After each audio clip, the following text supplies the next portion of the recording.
Hey there, food fans. Welcome back to the Food for ThoughtCast with me, your host, Melissa Reagan. As always, you can call me Chef, and today I'm joined by the co-host of the Food for ThoughtCast, Chef Steven Gonzalez. What's up, dude?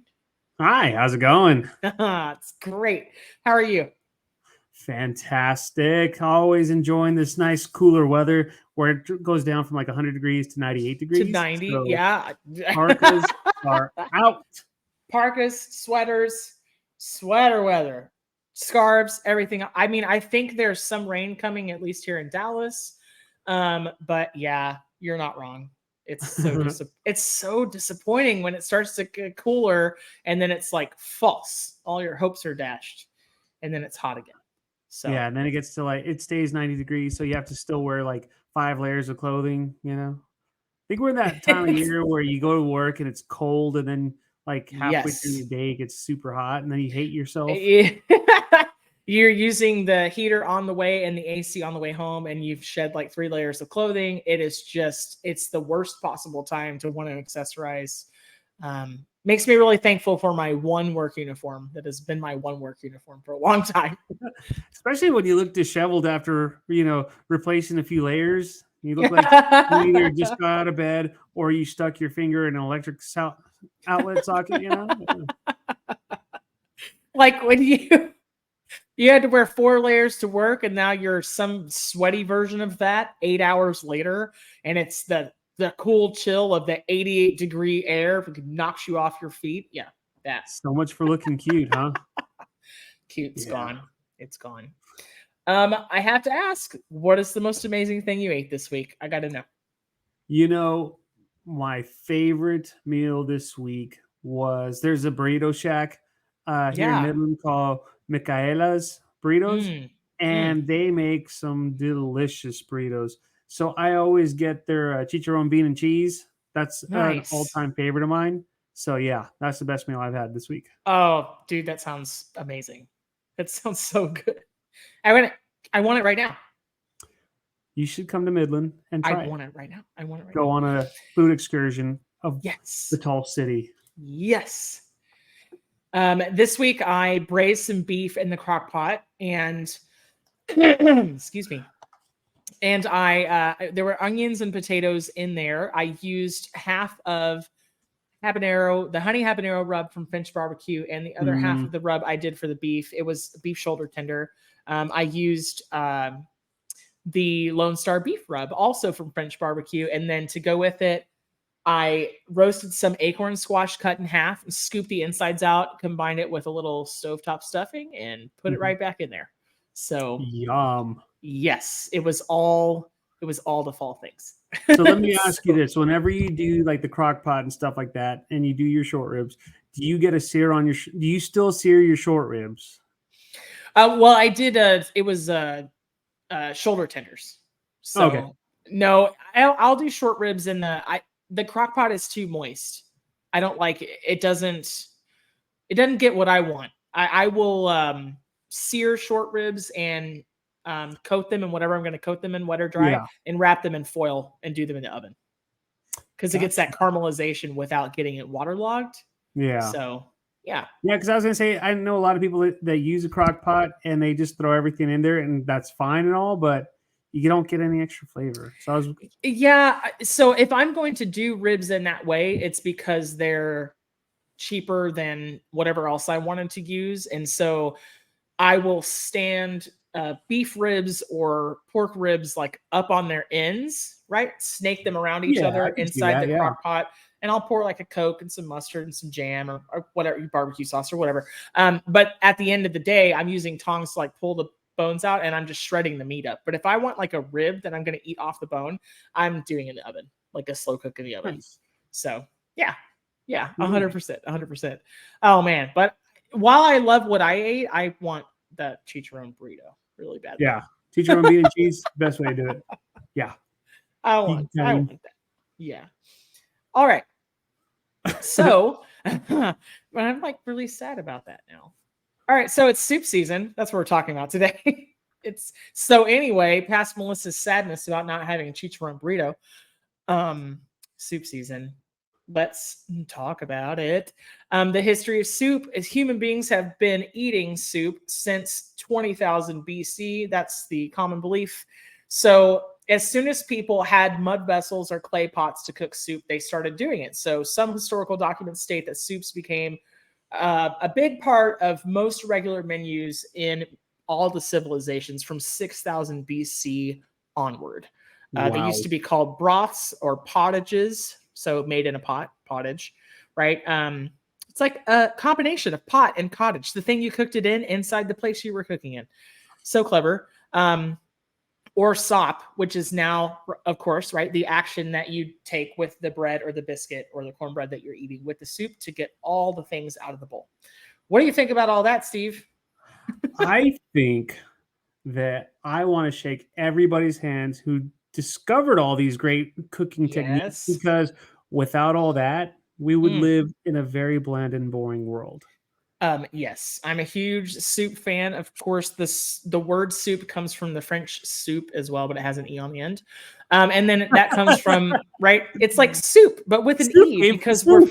we're French and fancy. Soupe. We put these extra letters here, but you're not going to say them. They are quiet. And then Silent. from the Latin supa or suppa, which then we get Sopa. like the colloquial supper, to soup, to sop, to sup, right? To eat, basically. So yeah, Those all are fun about facts. fun facts. More fun facts. Follow me for more fun facts. So the 7 types of soup classifications that there are, of course, broth soups. So you got like your chicken noodles, your beef barleys, your vegetable beef broth based, right? Consomme. Yum. What's a consomme, Steven? It's fancy. What is it? It's what is it? It's a $15 difference on the menu. Yeah. Oh, I wasn't even going for that, but that's awesome. But What's the difference between a consomme and a soup? oh, a consomme is just clear. Yeah, exactly. It's just a nice clear soup where you can, if you do it right, you can see right through it. It's almost like water and Exactly. full of flavor. Now, actually, I need to ask you, when was the last time you made a consomme? 20 years ago in culinary school. I'm not gonna lie. Really? Yep. Really. You know, we used to do consomme on the menu when I was in restaurants. Yeah. And I got super good at making consomme. Nice. My rafts were awesome. They were excessive, but man, they came out so good. And then I went about 6 years without making them, and then I tried it again, and it just cloudy. I need to go. Yeah, I need to practice. All right. So for everybody who just went, what are you talking about? Consomme is a type of clarified broth soup. He used a raft. So Stephen, tell us what the raft would be. So I like to do my rafts with your mirepoix, your celery, your onions, your carrots. I always feel like a raft can be super flavorful. So I also like to add in garlic and herbs. Yeah, and aromatics, and then flavorings. I tie it all together with I throw a ton of egg whites in there. Mm-hmm. And that's how I was taught, because the more egg whites that I would put in there, and I would just blend it all up, all of the cloudiness would stay in that raft. Yeah. So yeah. So that's how I was able to do it so well. Yeah. So listeners, viewers, whichever way that you are enjoying the Food for ThoughtCast today, we appreciate both. If you're wondering, so the raft is a mixture, right, of aromatics, seasonings, whatever you want to put in it, but it's a really great opportunity to add flavor, and a lot of people miss that. So kudos to you. But yeah, you're combining that with egg whites. You're literally like floating it on top of the broth like a raft, and it's going to suck up all the things in the soup that can make it cloudy. You're clarifying it, making it clear. Just like you would clarify words that somebody didn't understand, right? Same idea. You're making this soup more clear. And if you do it right, you should be able to see right to the bottom of the pot. Really, really fun thing, really flavorful, very, very old school way to make a soup, but still out there. French. Still out there. So, yep, classic French technique. Awesome. So we have, dude. It's really, really delicious. Just going to be rambling on random words. Awesome. Flavorful, delicious, clear, clear, clarified. Soup intensifies. All right, so we have broth soups, consommes, cream soups, velouté-based soups. What's a velouté? Velouté is a classic mother sauce where Hold on, wait. I know I haven't. It's time for Stump the Chump with the Food for ThoughtCast. Oh, I know, right? I haven't made a veloute in a very long So a very time, but rudimentary it's a definition. rich, yeah, it's a rich white sauce made with chicken, veal, pork, or fish stock, or it's Yep. thickened with cream. And Yep. have you ever thickened it with egg yolks? Yes. Like a Yeah. liaison. Yes. Yes. So, And it's so good. So all the way back on episode 1 of the Food for ThoughtCast, if you've been listening with us the entire time, thank you so much. We appreciate you. I explained what the difference was between a biscuit and chowder, how it was thickened, and what the ingredients were. Same thing with a veloute, right? What makes it different from a standard bechamel is that the base is not dairy, but you can finish it with dairy. And one of the ways that you can thicken it is egg yolks, which is called a liaison. It's like very similar to making a custard, except that it's savory and it's a sauce. It's not like a pudding texture. And then the other way is that you can use a roux. So equal parts fat and flour, whichever way you prefer, cold or hot. Yes. So yeah, but yeah, veloute is fantastic. Soup, yes. What else? Was that all 7? No. I keep getting sidetracked, but I keep getting sidetracked by, I want to let you share your brilliance. So we have broth soups, consommes, cream soups, veloute-based soups, pureed soups. These are like your butternut squash, your pumpkin, your, the things that you're pureeing at the end, right? And then even gazpacho could be considered a puree soup, depending on who makes it, what texture you want it. But even though it's cold, and then bisques and chowder. Bisque classically thickened with rice, chowder, more of the roux direction. So that's 7. That's all 7. Do you have a favorite type of soup? 6, 7. I got lost after that. Do you have a favorite type of soup? Cream-based soups are my favorite. Nice. I can't help it. I just like them. I think they're rich, they're awesome, and they're perfect for this time of year. Every other soup is great too, but I don't know, the richness of that cream-based soup. Forget about it. Are you using straight cream when you make your cream-based soups, or are you okay? Or what was the other option? Well, it's like, are you making a bechamel and adding it to the base that you made already, or are you like thickening half and half? Like, what are you doing? I think I'm not a big fan of half and half because it's been in my experience where it just looks broken, like a broken soup, a broken sauce, and I don't like that at all. I don't think I've really ever done a soup where you have like a roux-based soup or a bechamel-based soup. So whenever I do like my cream-based soups, I always add my cream more towards the end, and I'll let it cook down just a little bit, because I've noticed if you cook it for too long in the very beginning, it still separates, just like half and half, Yeah. I mean, I definitely find that it's easier to add the big dairy components at the end, but sometimes I'll thicken the base, and sometimes I won't. It just depends on what texture I want. And sometimes, to be honest, I'm using a lot of the techniques from the 7 to create an amalgamation that's really not like technically any of those, but still delicious. I might use rice or roux. I might use rice, a roux, finish something with dairy, or finish it with butter and puree it, like all in the same recipe, right? Yeah.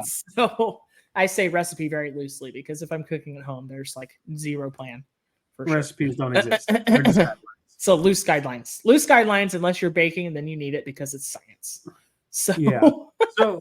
So then so what you take on like the thin soups, like the broth based soups and the consommes and stuff like that? I like them. I'm more likely to eat a consomme or broth based soup, or just broth, or like bone broth or stock by itself when I don't feel well, or if I just need like a little boost of hydration and some micronutrients or whatever. But the broth based, like I'm a big fan. I like chicken and vegetable and things like that all the time. Okay, so then I'll ask you this. I think the cream-based soups are rich, they're velvety, and they're heavy. I think that could be a meal. Do you think a thin soup could be a meal or no? See, Steven's poking the bear, because I already told him that one of our beloved listeners Aussie Nate doesn't think that soups are a meal. So he is running into the beehive with a stick. But that's okay. I think it depends, right? Sometimes growing up, we would have potato soup for dinner and it was dinner. And then other times, if I'm as an adult going out to a restaurant, I'm going to have a soup as a starter. So I think it depends. I mean, it's one of those like yes and always, not like a either and, you know what I mean? Like it's not an either or, it's like an yes and is So my I feel answer. so I So feel like it could be a meal only because like if you have the right components and it fills you up, technically would that be considered a meal? I mean, I think the meal is what you make it. I It's mean, such a maybe, cop-out but answer. It's not me trying to toe the line, right? It's more like no, I've exactly. eaten But some weird crap and called it dinner, either sometimes out of sometimes out of funsies and sometimes out of necessity, right? So yeah, I think if it doesn't make it a meal for you, then it's not a meal. You know what I mean? It's however you yeah, define it, for sure. right? It's however you define it. Now, I'm typically if I'm out, right, I'm not going to order um, a meat-based soup as a starter to a meal where I'm going to have other meat. That feels weird. Yeah, So like if I'm going to have like, let's say I go to Panera, I'm going to have a cup of broccoli cheese soup and then I'm going to have like a turkey sandwich, right? But I'm not going to get like chicken wild rice soup and then have like a steak. Like that's strange to me. I don't know. I don't if know. I don't know what the answer is, but it's the same way as like if you go get sushi and you have like some miso soup as a starter, then yeah. yes, But then the soup is not a meal. You're It right. But then in a situation like miso, I'm like, gosh, that's almost like an aperitif. It's like a palate cleanse. It's so light and there's nothing to it. You get like but three it's so cubes good of when it's tofu. done Oh, right, you it's know? super good. So Now I like to really, this is going to be a little bit of an unintentional play on words, but I like to beef up my miso soup.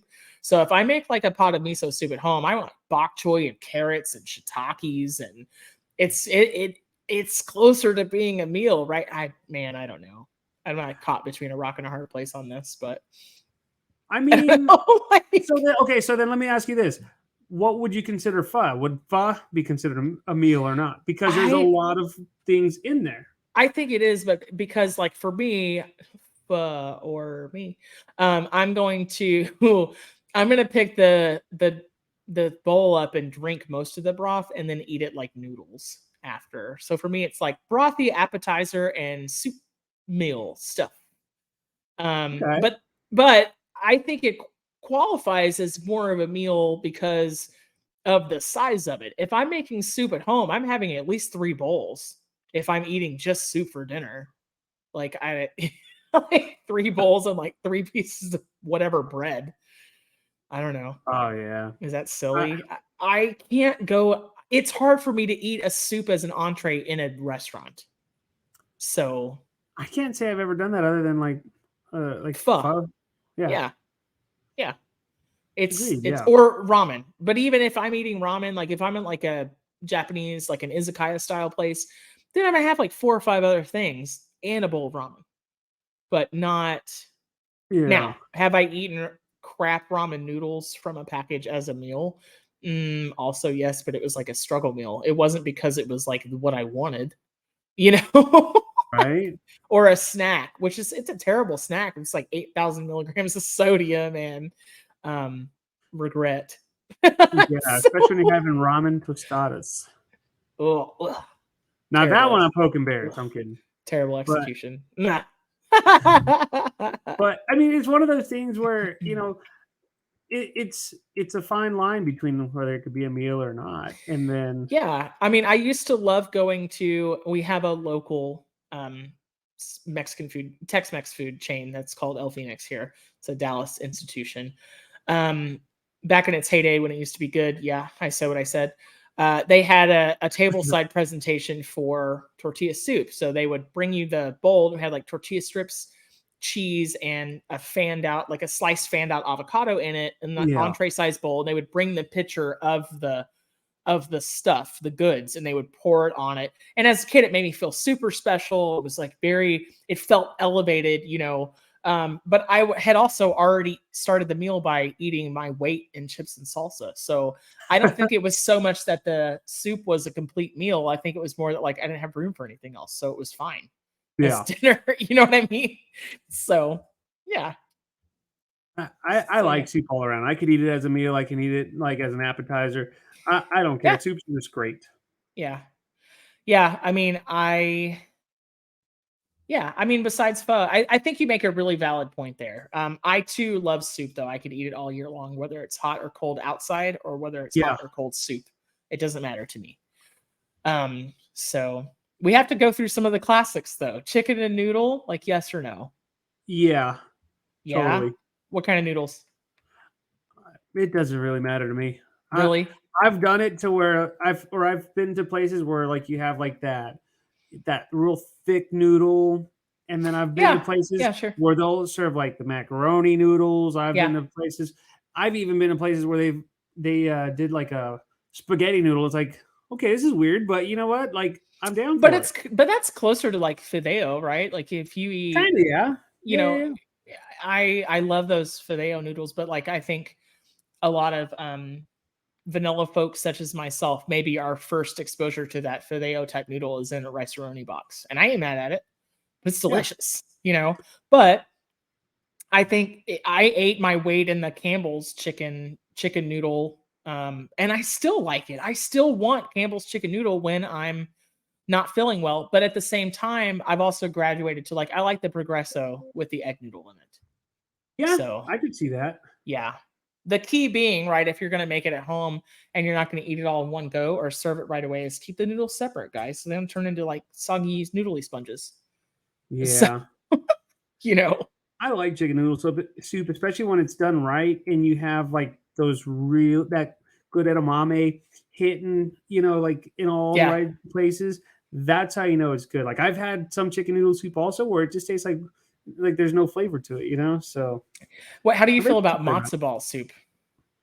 I haven't had enough of it to really What? form an opinion. I've had it once and I liked it, but it's not, like I said, it's not something that I've had enough to where I can speak about it.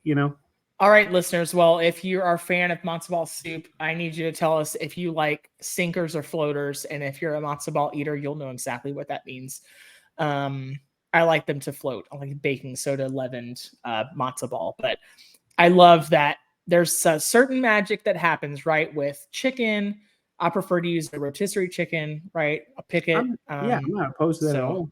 yeah, chicken, celery, carrot, onion, thyme, sprig, maybe garlic. It just makes the magic. It really does. So, So what's your take on like the dumpling soups and all that stuff? yeah, I was just going to ask you if you thought chicken and dumplings was a meal or a soup Well, I would or both. I do like it. Yeah. Yeah, I'm all about them. I think chicken and dumplings is awesome, but I was talking like about like the Chinese dumplings and all that kind of stuff. Oh, like a wonton soup? I'm all about it. Yeah. Man. Oh, We should have just said wonton soup. My mind's elsewhere. I just want no. you to know. You were there. You were there. Yeah, I was close but no cigar type of deal. So no, But I see, mean that's I the do all fun that. thing. Like, yeah. Go ahead. But it's cool because then you have like different styles of like dumplings, if you will. Yeah. I like them all. Yeah. Okay. So, chicken and dumplings. Is this something you grew up with or you got exposed to more as an adult? I was exposed to it more as an adult. Yeah. If my mom is listening to this and she's saying I'm lying, well, I don't remember her making chicken and dumplings, but I'm sure if she did, it was pretty awesome because my mom was really good in the kitchen. But yeah, I don't remember it much as a kid. I remember it like in my 20s and 30s. Yeah. I mean, I think that you could call chicken and dumplings, um, you could call it a cream soup depending on how it's made. And I've definitely had both ends of the spectrum with chicken and dumplings, right? I've had things that were thinner, that was more like a cream of chicken soup with Yeah. the flat noodle, not like what I would consider a traditional dumpling, which is more like biscuit dough. And then I've had it all the way the other way where it was like biscuits on top of, cream chicken Yeah. soup with like peas, carrot, onion, celery. But then you're hitting like a really fine line between that and the southern dish called chicken and biscuits, or like chicken casserole or chicken biscuit casserole or chicken cobbler or what. It's like, okay, Yeah. how thick are you going to make this? Now, is it a casserole? Is it a covered dish? Or is it actually still soup? So I'm not sure. I would never eat chicken and dumplings as an appetizer like I would a cup of broccoli cheddar. So for me, I'm like, it's not soup. I don't know. So I don't know. So, what's your take on more like the meatier soups, like the menudos and stuff like that? I know we've talked Yeah. about that in previous episodes. Yeah. I think it's definitely. You mean, is it soup or is it a meal? What are you asking? Sorry. Oh, that's a good question. We're twisting this around. I think it's a soup, but it's also a meal. Yeah, I think it just depends on how hearty it is. Like I said, I wouldn't. I don't Every know. menudo is always going to be so hearty. I don't think I've ever had one where it's more broth than meat. What Does that about make sense? what about vichyssoise? What about potato leek soup? Were you telling me you would eat like Cold 3 bowls soup. of cold soup as a meal? No, I you don't wouldn't. know if I could do 3 bowls of cold soup. Now, what about something that was like um vegan? Like, let's call it I can't call it chili because people will get Did really you say upset. vegan? Yeah. Like, Oh, would I'd you be about that consider too. right, but Good. if you're talking about hearty, filling, meaty things, right? Like, would you consider like a black bean and sweet potato, chowder, for lack of a better word, a meal? I feel if you have a really hearty uh chowder, yeah, and then you have like something to sop it all up. Like I think if Sure. it fills you up, that's gonna be my stance on it. If it fills you up, I think I would say it's a meal. Yeah, I get that. I get it. I totally get it. Because if you fill up, let's say that it starts out as an appetizer, and you order an entree at a restaurant, and then let's say you fill up on that because it's so hearty. I would consider that a meal. I don't know. That's a good question. So what you're saying to me is that soup becomes an unintentional meal if you get full too fast. I mean, it sounds crazy, but it could be true. I love it. I love it. All right. So we're talking about the subject of cream soups. Do you have any favorites? Cream of mushroom soup is my favorite. Yeah. What kind of mushrooms? I prefer the creminis Mm-hmm. personally. Mm-hmm. I mean, button mushrooms are great, portobellos are great, and all that. Like everything's good in its own right. Sure. But like when you start to go more exotic, I feel that you take away from the actual mushroom itself, so you don't get to appreciate it so much. And I feel cremini has such a good flavor to it that it can hold its own, especially when you Yeah. have like some green onion and some garlic with it. You can still taste the mushroom in that. I think you Yeah. go something, and I apologize, but I feel like No, if you you're go a fine. little bit lighter, like with a button mushroom, or even like if you throw in gnocchis, it gets lost in the mix. It really does. Yeah, and so I completely agree with you. So the things that are meatier, like creminis and portobellos, and um, I'm not a huge shiitake mushroom fan. I think it has its place, but it's something odd about the flavor. Like, I don't want shiitakes, to me, are like green peas. When you drop one green pea into 5 gallons of soup, then all you can taste is peas, right? And you're like gonna know they're there automatically. And I feel like it overpowers a lot of things. It's kind of like sesame oil, a little dabble to you. But Oh you're yeah. 100% right. Something that's lighter, like an oyster mushroom, while those are meaty in their own right, but as far as mushrooms go, there are heavier ones, right? So oysters and gnocchis and like maitakes and things like that, I think a broth base is definitely the way to go. Then you can get a lot of the other flavors in there that are like, ginger and scallions and chili oil and things like Oh that yeah. that are going to allow that flavor to shine. But if you're just going to dump a bunch of cream and butter, maybe parmesan, truffles, I like thyme, tarragon type things in the cream and mushroom, then you definitely want to use like meat mushrooms, Oh yeah. meatier Most mushrooms. definitely. Yeah. But I also feel like creminis are reasonably priced. Yes. Because yeah, you don't want to waste money on like real exotic and expensive mushrooms just Right. to get lost and all that too. Right. And when it's kind of like you have That's to how I go. see it more than anything else.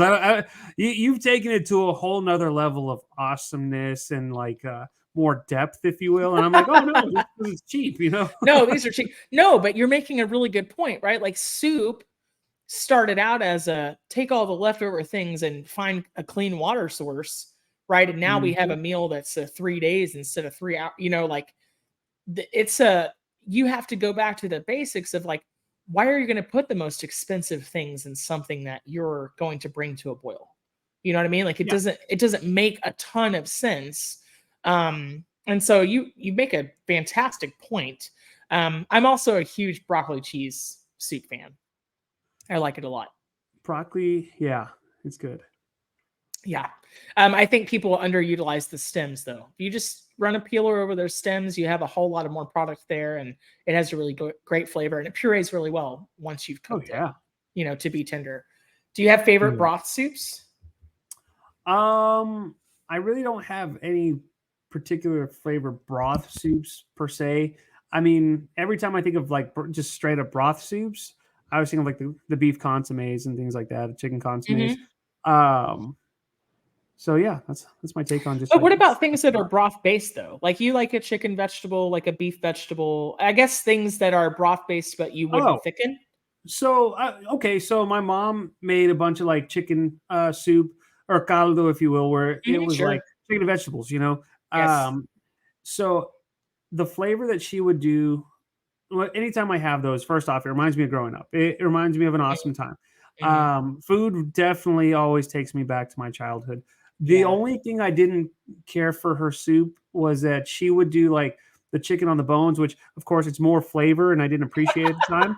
I would always have to like pick up You're like like pick it a up piece out of of the chicken, and soup. then I'd burn my fingers and I'd get all mad. Or like even like she would do the corn on the cob, but she would like slice the corn on the cob. So I'd have to pick up Mhm. the little cobs, and again, I'd burn my fingers and I'd get all mad, and I'd be like, I just can't do this. I can't do But it. yeah, exactly. But like the flavor was always on point. Like my mom did such a great job with that. So I've always tried to recreate stuff like that.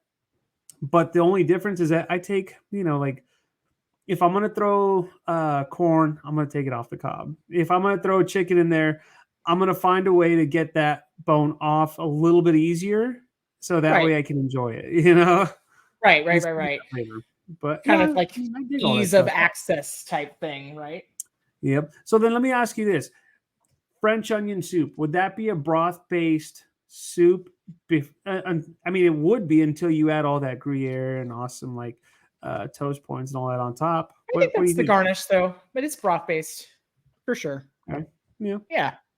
I love French onion soup. I think it's me too. amazing. I like to put a little brandy in with the apples or like a little apple cider and other like oh my gosh, I got so excited. I have to start over. Caramelized onions, a little apple cider and then like brandy for like depth of flavor and then the beef stock and garlic and everything else. Like that's the direction I like to go with it because that sweet cuts the sharp of the Gruyere, the Swiss Yeah. cheese. So So then, would good. you consider like tortilla soup a broth-based soup? I've had it both ways. I think, Plain. you know, you explain. I was gonna say like I would imagine. Well, no, I mean like because I've only had chicken tortilla soup one way. Is there what's the other way? Okay. Like So I've had it tomato based, right? Like more of okay, an enchilada sauce type flavor profile.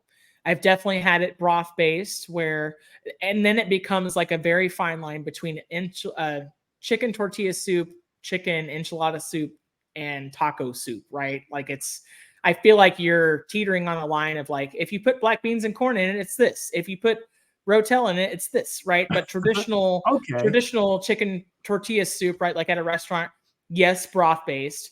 And then I've had chicken tortilla soup in a friend's home where she used masa to thicken it like you would a tamale.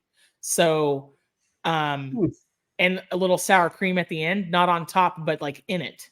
Like, so okay. that was definitely like a different experience. But then at that point, I'm like, is this chicken tamale soup?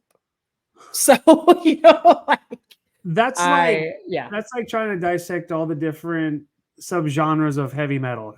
You have death metal, deathcore, black metal. Like that. That's you kind of made it sound you went a musical path right there, you know? It was Right. kind of Well, cool. it's just like shrimp and Forrest Gump, where he's like shrimp gumbo, shrimp burgers, shrimp I salad. love chicken tortilla soup, but I used to hate it for the longest time because when I was in San Antonio, I worked at a resort and they would put so much cumin in there to where it overpowered everything. It's Yeah. the same way, like you said, if you throw a pea in there, Yeah. all you smell or all you taste is pea. That's how it was with cumin. They would add so much to it, and I just thought it was horrible. And then finally I went to that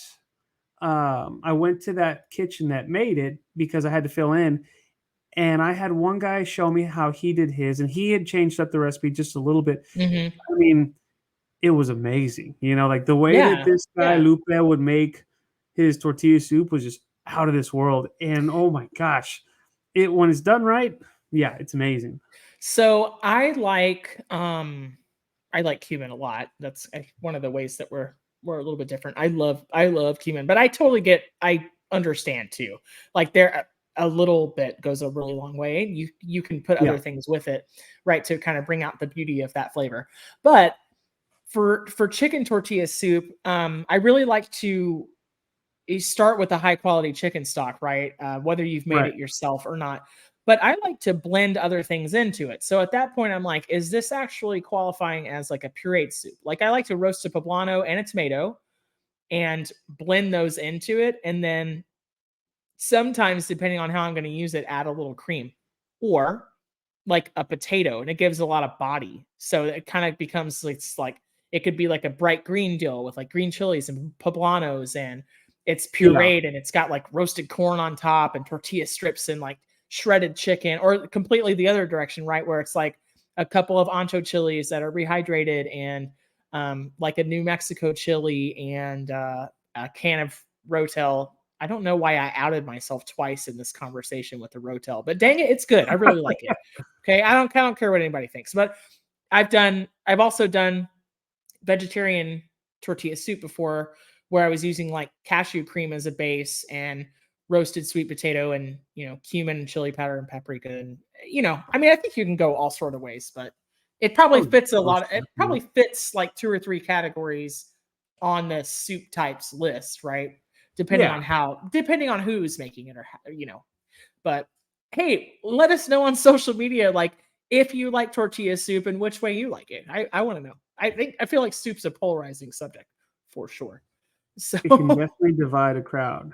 You know, because so like then are you a chowder person or are you not? oh yes, all the chowder, all the things. Like what is not to love about potatoes and bacon? you True. know, And you throw in clams with yeah. that. I Holy don't care if cow! it's clam chowder or she crab soup, which you could argue, from the East Coast is like a type of chowder. Then you get over into like the bisque territory. I'm here for all of it. I like it. I like it a lot. Yeah. So, I remember in culinary school, one of the chefs was from, I think he was from Boston hmm in that area, and hmm he taught me how he made his clam chowder, and it was amazing. To this day, I don't think I can ever recreate it, but I can get pretty darn close. yeah, And yeah. they put mine up against one of the other students was from I want to say New England. Well, that's like No, multiple states. there So, yeah, well, I forgot. you like No, New she's from, like, Hampshire Vermont. or Yeah, Vermont? somewhere around there, yeah, like, she made, like, a different type of chowder, and they put, ours side by side, and they liked mine just a little bit more, and, it was cool, but That's stuff awesome. like that you don't forget, Yeah, yeah. so Those experiences are like super duper fun. Um, No, I love chowder. What's not to love? Anything that starts with bacon, meat trimmings, like I'm here for it. I like yeah. plenty of vegetarian soups too. I love a good red pepper bisque. Although if you're not thickening it in the bisque style, then it's just a pureed red pepper soup. But dude, I love all those things. I What love about the with pea roasting a soup? tray full of vegetables Yeah, and true. pureeing them is like super easy. Pea soup. So split pea, yes. Green pea mint chilled soup, yes. But it's with the intent that I'm eating pea soup. Otherwise, I'm like, dude, keep the peas out of the vegetable soup, please. Keep them out of the beef stew. Keep them out of the. Stop. Everything tastes like green peas. Like, stop it. I don't mind it. Yeah. I could do the split pea soup, and then you throw the salty ham in there, and I think it's Yes. good. And you have to find that fine line between like it being too thick and too thin, you know? So I was making split pea soup as a special at a restaurant that I worked at many, many moons ago. And I uh, walked away from it for too long and burned it on the bottom. And Oh, kind of like cardinal rule number one, right? When you've burnt a pot of something, do not stir it. But I could tell from the taste and the smell that it smelled like a matchstick. Like it just wasn't. I was like, I don't know if there's any saving this. So immediately like poured it into a new pot, tried a couple of things. There's a couple of whether they're wives' tales or actual science, right? But a little bit of acid or a little bit of sugar, but there was really no coming back from this. It was Hulk pea green soup with like black carpet on the bottom of the pot. I mean, it was scorched. It was scorched. oh, So never forget that. It's like a memory that's deeply embedded because it was followed I've by been there a before. rant with like yelling and cursing, and it was not good. Have you So ever done it at someone's house and they bring out a pot and it's the only pot they have and it's paper thin, so you have to be really, really careful. Ugh. yes, I cooked in all of those sorts of like non-ideal conditions. Lots of times it's usually where I wish I had my own knives with me. Somebody's like, "Can you dice this onion?" You go to their house and you're like, "Oh, this is like a butter knife." Now, I'm not saying that everybody has to have super expensive chef equipment at their house, but man, have something that sharp and works well. You know what I mean? Like, you Very know, rarely will I ever use like the "what the hell are you doing" line, like because you know how it is. You go to your friend's house and they say, "Oh, I know I'm not a chef like you, and this and that. I don't have the right equipment," but you feel like, "Oh, well, we'll still make it taste sure, good. Like it's not going to look pretty, but it'll taste damn good." sure. But then every now and like I said, a handful of times I've been to friends' houses and they'll have one pot and it's so thin, and you're just so scared out of It's your like mind that it's going to aluminum and it burn. already has like it's like it dimpled from the heat. Like, oh, Yeah. it's rough. Listen, everybody out there, if you're gonna cook at home, just invest in some quality stuff. We're not talking bad about you, but just it doesn't have to be the top of the line stuff. Listen, I don't have knives that cost over like $30 because they're just workhorse knives. Like they're just doing a job, But man, you gotta just have a couple of nice things so that you can do well. So I I still have my fancy knives from I still have my culinary school knives too, but Shun's my favorite, but now I don't spend more than sure. like $30 on knives and stuff like that. Um but I don't know. I feel like if you have just the basics to make a good meal, in this case a soup, I'm Oh all yeah. for it. Oh So yeah. then okay, so I got to ask, $1 million question, and there is a right answer. Is chili a soup? Yeah, dude. Well, wait, you set me up. What's the right answer? That means I have a I 50% need to chance of know. being wrong. I need to know whether or not I am resigning tonight as co-host. I I think that chili is a meal and not soup. You know what? That's exactly the BS answer I would have given to. Oh man, but you like my BS. That's why we keep doing this. That's Um exactly right. And this is why we are friends. this is why we are friends. I feel like that's a situation. I like thick chili. So really it's very saucy meat. Yeah. That's not much different from if you were making a hash or if you were making like a um what my family used to call SOS, stuff on the shingle, gravy and meat and toast, or biscuits, biscuits and gravy. I think that's a Yeah. meal. Why isn't chili with cornbread or biscuit or cornbread muffin or whatever? Yeah, I don't know. I don't know. I think we can probably shelve the bean discussion for another episode, but because I there's know, only and one. we have talked about that in the past. There's only one right There, answer there too. But right? Yeah. so types of soups 5, 6, and 7 being bisques, chowders, which we touched on, and cold soups. Yes. Like, what are your thoughts on cold soup? I find that people love or hate. It depends on the time of year, obviously. Yeah. Like we talked about earlier, I can't do 3 cups of vichyssoise. I can't do borscht. I So can do gazpacho. you wouldn't eat those as a meal. Nope, that would not be a meal for me. Aussie Nate is feeling so validated right now. We need to bring him on so that way we can hear his tips. Aussie Nate, I'm just going to throw it out there. We want to talk about foods from Australia. Like, well, we need to do that. So, and we need to know what your stance is on soup being a meal or not being a meal. Come on over, and we'll be really kind. It'll just be like a tell us what you think. We won't get into it. But basically, we're all friends here, so it'll just be a discussion amongst friends. Yeah, I'm down for that. So I've been called a basic friend before. Is that the same? No, I don't think so. No, all right. I don't know what a basic friend is. What about basic, like a basic white girl with a pumpkin spice basically latte? A friend? Basically? Basically. You are. So do you like borscht though?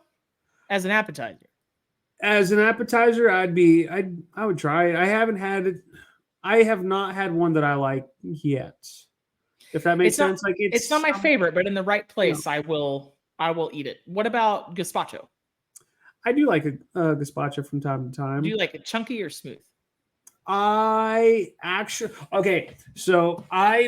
We used to make it in the restaurant, and we would clarify it through coffee filters, so it had a real nice golden tint to it.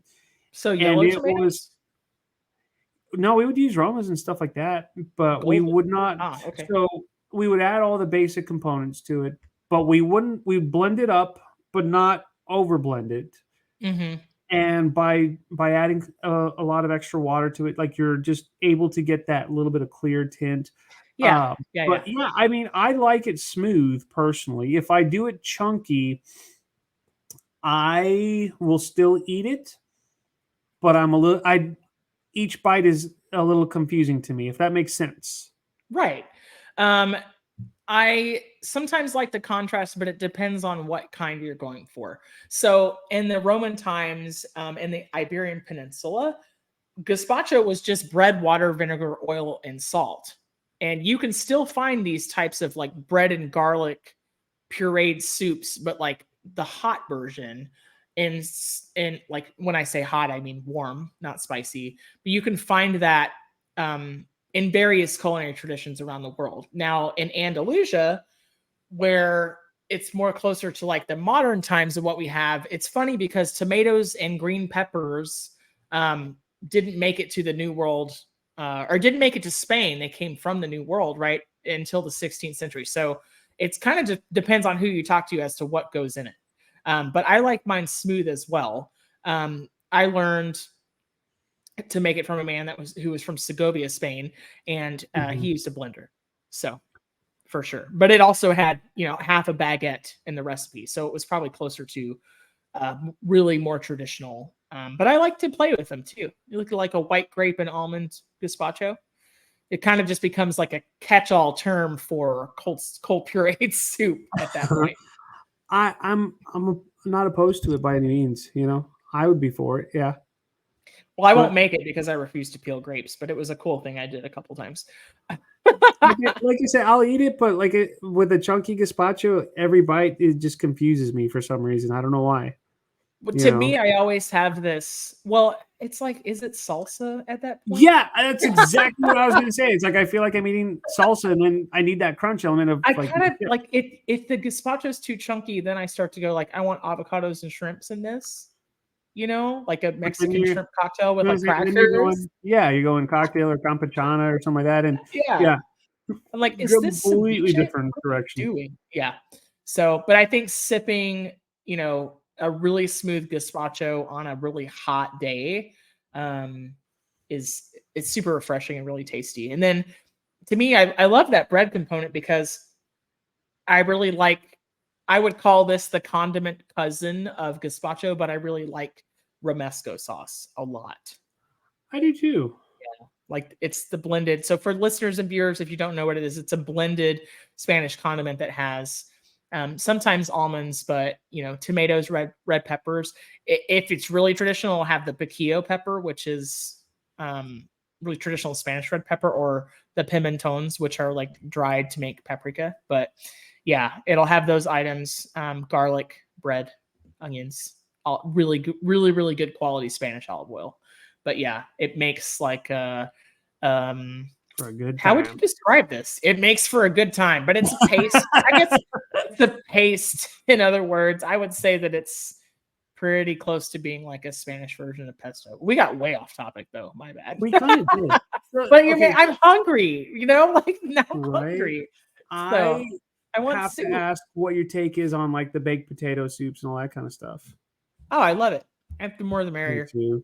dude. And then of So course classic grilled cheese and tomato soup. Now, is yes. it tomato soup or is it tomato bisque?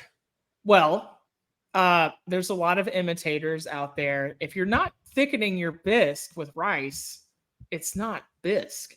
Like in a traditional sense, by the dictionary definition, right? You need rice. Like that's the traditional thickener. You can finish it with cream, but that shouldn't be the thickener. Then you're moving into like potatoes and cream chowder thickening. So I don't think anybody's out there doing it with tomatoes. So I'll give it to them. I can't. I'm not gonna lie. I've made lots of soup of the day and added the word bisque because $3 difference. You know what I mean? Like, Yeah. I knew what I was making wasn't the bisque. I will say that I'm a huge fan of the La Madeleine tomato basil. I can't get enough of it. It's so good. But it's like 40% heavy cream too. So, Yeah. I I mean, like it. So, I just like that creamy tomato, but I will say bisque. bisque. Bisque. I Yeah. mean, hey, you do you. Do you like chunky or smooth tomato soup? Smooth. Yeah. Yeah, still. Yeah. So I'm very diversified and I'm very I flip flop on that quite a bit because I do like chunky soups. Like if if I do like for example a potato soup, I like it smooth, but I do like chunks of potato in there. Yeah. Like I don't want it to be like so chunky, if you will, Mhm. where it just like it's glue or like glue. You know what I'm saying? Yeah. I get it. And Well, so you run that risk with like you have to thin the base out a little bit because if you're going to leave some potatoes in there, they're going to keep starching out in that mixture. So it's like yeah, you run the risk of like this is a whole pot of like sticky mess, starchy yeah. mess. So So yeah, yeah, that's why like I want to make sure that if I'm eating a soup, like yes, it's hearty by adding vegetables and all that stuff to it, but yeah, I don't want it too thick. I do like the beef and noodle soups. oh yeah, I do like all that stuff, but if I have soup, it has to have like liquids, and I have to know that it's a liquid, whether it's a cream based liquid, got it. smooth. Yeah, does that make sense? So yeah, no, it totally makes sense. Now, an example of that's the argument I used with the chili isn't just soup line, right? Is that it's thick enough to not be what I would consider soup because I think there's a line between, if you can something's pourable and then something's like a DQ blizzard, you can put a stick in it, or you can put a spoon in it and turn it upside down without spilling it. But it's like the thin version of chili that I would say is a soup, right? Is when somebody is talking about like Wendy's chili. It lacks that like structural integrity and it divides itself where I'm like, this is more soupy, I don't know. Yeah. Um, but so baked potato soup, I greatly adore. However, I grew up with potato soup that was nothing like that, and it is also my favorite. So my grandmother made potato soup that was very simply like sour cream Velveeta and potatoes, and it's really ridiculously good. So Sounds super good. good, super good. So it didn't have any chunkies, and it didn't have any of that, and it was really simple recipe. And sometimes the best things are really simple, but yeah, What about like meatball soup? Are you a fan of stuff like that? like a traditional like albondigas. Yes. Yeah, I like that stuff a lot. Kind of all the things that fall into that realm, like albondigas and um, sausage and bean type soups and all the. I don't like the. We've talked about menudo before. Like it's the texture deal, but I like pozole and things like that. I don't like the honeycomb but yeah, all those things, all the traditional, like, I love that stuff. It's good. Yeah, for sure. I mean, they're all good to me, but yeah, maybe someday I will be hungover enough to appreciate menudo. You know what? We'll see. If we have to hang out and when we just get you really drunk, then you can have menudo in the morning and tell us whether or not it really does cure a hangover. I don't know if I'm willing to do the research, but I'll tell you what, you'll have to make your menudo for me and I'll see if it's, if you can convert me to being a true believer. So my uncle told me the trick is a lot of garlic and a lot of salt, which I can definitely see. Yeah. And a friend of mine told me he rinses his tripe out. Like he'll cook it down for about an hour and then he'll change out all the water. Mm-hmm. So it has like a cleaner taste to it. But I kind of like that, like not a dirty taste or anything like that, but I kind of like that gamey. You're weird... not really hyping me up for this the way that you think you are. Oh no, but I'm going to tell you what I think. But yeah, like it comes out better. But I go a completely different direction. I always throw in beef tendons into my menudo, and so it's just gelatinous. And even though like you have like a bowl, but you put on like 7 or 8 pounds because it's so heavy and it's so good. Beef tendon I like beef tendon. I've had it in Asian cuisine. The thing with tripe is, correct me if I'm wrong, I think it's the same as chitlins. No, it's intestine. Yeah. So yeah. So I've been in a house full of people where they were like cleaning and cooking. That's the thing that I'm like, no, I'm good. I'm okay.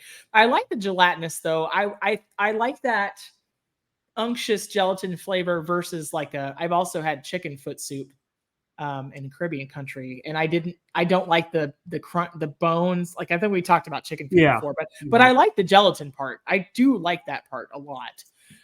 So yeah, we'll see. I don't know, man. I look forward to it though, whatever we end up deciding to do. But yeah, I think, man, I like soup in all its forms though, truly. What about something like a hamburger soup? Like everyone starts making all these soups out of like lasagna soup, hamburger soup, chicken Alfredo soup. Honestly, I'm here for all of it. So we grew up with a soup that was called 7-can stew.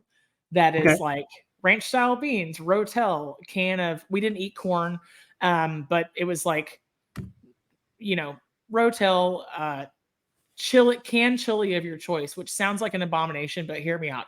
If you're making a soup where you're using 7 cans of something, then you're saving money. So there's no reason to splurge for a pound of ground meat, right? So my personal is I'll do like a turkey chili, no beans. So that's 2. A ranch style beans, a green beans, a carrots. So that's 5. A rotel, and then that last one could be your choice. But I use diced potatoes. Dude, you stew that together and season it up, and it's really good. Actually, it doesn't qualify as a stew, I don't think, but it's a really great soup. I like all that stuff, dude. I like the pour and boil, like dump the cans taco soup. I like the hamburger soup that's like you garnish with pickles and lettuce and dude, I'm here for it. I like it. I would probably try a hamburger soup minus the pickles. I know. Minus the lettuce too. So I have to ask, like, you would throw lettuce into your soup? But that's a garnish, so it'll be like, but lettuce, tomato. It's like lettuce, tomato, cheese, sour cream, like on top of a hot taco soup. You know what I mean? Not saying that's my preferred style. I'm just saying I've seen it. So I like all those, like the tortellini soup. I love all that stuff, dude. It's really good. I'd be for all those soups as well. Mm-hmm. But like I said, if you give me like a hamburger soup, like I would expect like just more like ground beef than anything else, Yeah, I mean, so it's, you got it. I'm stuck on it. onions, potatoes. It's probably beef broth based and like ground beef, and then I think you kind of have to doctor it up at the end a little. Fair enough. So I don't know. Okay, so you can judge me all you want. I'm No, okay no with it, judgment. but I would totally do like the ramen noodles minus like those packs, and then like throw those noodles into like some sort of like chicken soup or something along those lines, like an actual homemade broth, and then completely ruin it with like 15-cent ramen packets. I would totally do that.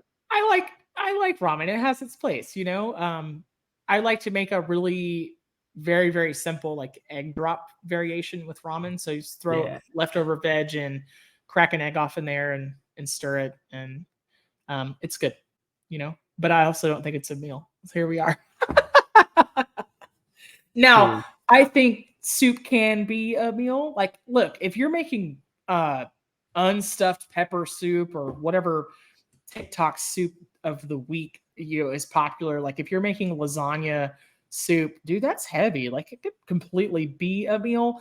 But the ramen thing is where I'm very torn. I'm just like, this was a meal that you didn't want. Like, I don't know, So this is a meal because you had to be a meal. I don't know.